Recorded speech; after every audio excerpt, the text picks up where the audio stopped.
سن لیا، ابلیس کا کام ہی اکڑنا تھا۔ جب ابلیس نے اللہ نے کہا سجدہ کر، ابلیس اکڑ گیا، انہیں باہر جاؤ، جنت سے نکال دیا۔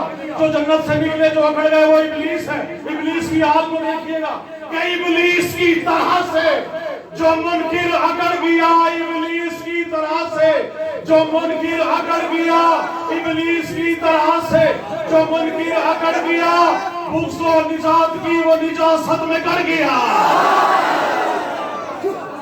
ابلیس کی طرح سے، بیٹا بیٹھو، ابلیس کی طرح سے جو منکر اکڑ گیا، ابلیس کی طرح سے جو منکر اکڑ گیا، بغض و عناد کی وہ نجاست میں سڑ گیا، بغض و عناد کی وہ نجاست میں سڑ گیا۔ بار بار کہہ رہا ہوں، ایک لفظ آ رہا ہے نرک، نرک کہتے ہیں دوزخ کو، اس کو کہتے ہیں دوزخ کو۔ شاید دیکھئے گا، ابلیس کی طرح سے جو منکر اکڑ گیا، بغض و عناد کی وہ نجاست میں گڑ گیا، بغض و عناد کی وہ نجاست میں سڑ گیا، اور پھیلی ہوئی نرک میں ہے بغض علی کی بو، پھیلی ہوئی نرک میں ہے بغض علی کی بو، دشمن علی ولی کا جہنم میں بڑھ گیا۔